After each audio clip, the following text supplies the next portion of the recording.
আমি কোন অপরাধে গ্রেপ্তার হয়েছি জানেন?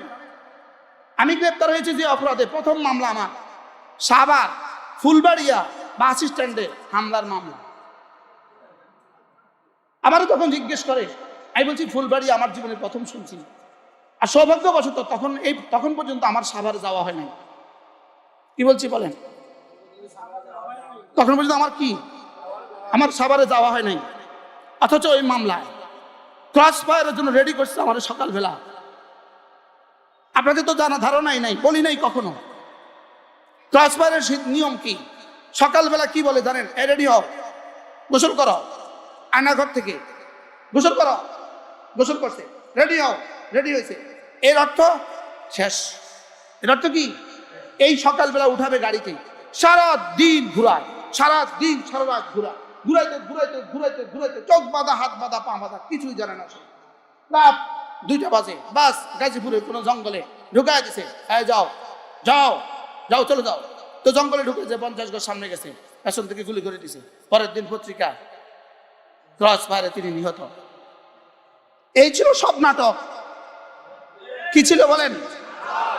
যেদিন এভাবে আমারও বলছে উঠেন, রেডি হন, কি ছিল সকালবেলার ওই অবস্থা? শুধু আল্লাহরে কইছি, এক কথা বলছে, আল্লাহ চলে তো যাব, শুধু আব্বার কাছে, শুধু আমার মৃত্যুর শাহাদাতের সংবাদটা শুনে দিও আল্লাহ। কমপক্ষে আমি মারা গেছি এই কথাটা আমার পরিবারের কাছে শুনে দিও, এই সংবাদটা দিয়ে দিও আল্লাহ। শুধু এক টেনশন করছিলাম যে আব্বার কি হবে। আল্লাহ আব্বার খবরকে জান্নাতের টুকরো বানিয়ে দেন। কি দোয়া করছে সেদিন আব্বা, আল্লাহ জানে। সেদিন হয়তো দোয়া করছে,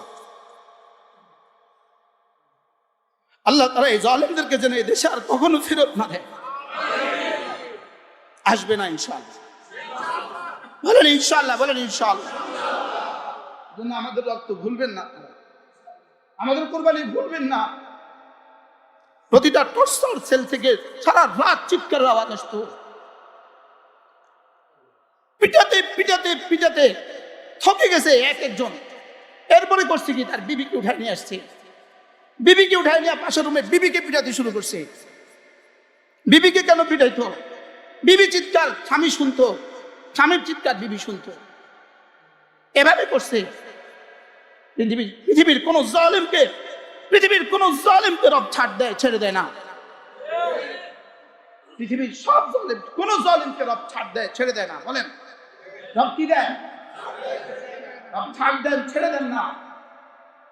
কত টন চোখের পানির বরকতে, কত টন রক্তের বরকতে আপনারা স্বাধীন, আল্লাহ ছাড়া কেউ জানে না। কত কোটি কোটি চোখের পানির পরিবর্তে খুন আসা গেছে। খুন কি পরিমাণ চোখের পানি গেছে, কি পরিমাণ রক্ত ঝরছে। লক্ষ্মীপুরের একটা ছেলে ছাত্রদল করত, ওই ঈদের নামাজের মাঠে আমরা দেখেছি। লক্ষ্মীপুরের ছেলে, সে লক্ষ্মীপুরের ছেলে। আপনি না লক্ষ্মীপুর ছিল? ও বলতেছে হুজুর লুঙ্গি 2টা ছিঁড়ে গেছে হুজুর, লজ্জা নিবারণের কিছু নাই হুজুর, কোনো কাউকে সাক্ষাৎ দেয় না, সুযোগ থাকলে আমার একটা লুঙ্গি দিবেন। ওই দিন নামাজের মাঠে ঝরঝর করে কাঁদতেছিল। নির্যাতনের পরে রব্বে কারীম আমাদেরকে কিছুটা কথা বলার সুযোগ দিয়েছেন। কি ভাই, কি পরিমাণ নির্যাতন! পুরো রমজান মাস প্রতিদিন যে ভাত, কি করব, প্রতিদিনের ভাত হাত দেওয়ার আগে গোবর যেমন এমন পচা চাল, মুখে লোক পাতলার কোন ব্যবস্থা আছে? পাতাল যেটা ইন্ডিয়া ফেলে দিছে নদীতে, সেটা তুলে নিয়ে আসছে, পচা দুর্গন্ধ চাল। বুঝেন নাই? এটা দিয়া সেহরি খাও। সেহরি খানাটা দিছে কখন? 2টা বাজে, দিনের 2টা বাজে। বুঝেন নাই? এতগুলো মানুষ জোহরের পরে খানা দিয়ে দেয়, খাও কখন? খাও সেহরির সময়। এবার বলেন ওই পচা ভাতের কি অবস্থা? বলেন কান্নাটা কেমন আসছে? তরকারিও পচে গেছে, ফ্রিজ আছে রুমে, তরকারিও পচে গেছে, ভাতও পচে গেছে। সেহরি খাও, খাও সেহরি। তরকারি কি? প্রতিদিন মাইরা চিনেন নি? কারণ এই না হাজার হাজার একর জায়গাতে শুধু মাইরা করা আছে, এত মোটা মোটা ডাটা। এটারে এমনি কুচি কুচি কুচি করে ছিলছে নি,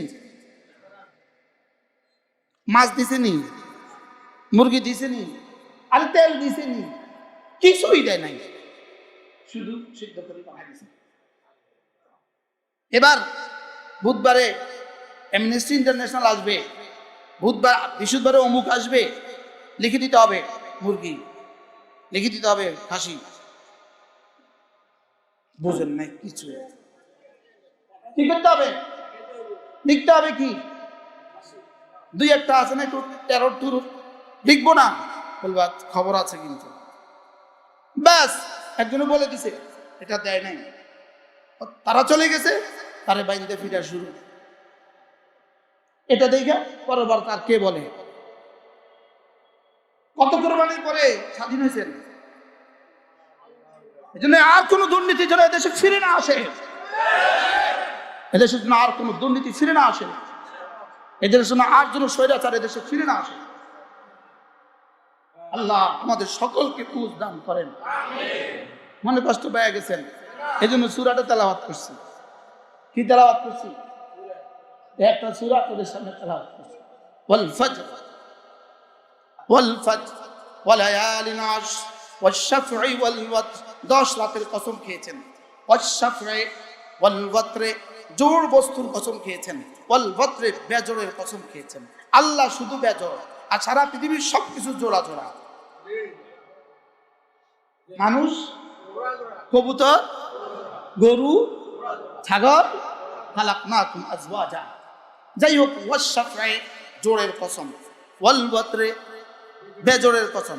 আর যদি ধরি জোর বেজোর সংখ্যা, তাহলে জোর বেজোর সংখ্যার কসম কি? এটা আলোচ্য বিষয় না, এটা হলো শুধু আল্লাহ পাকের সফর।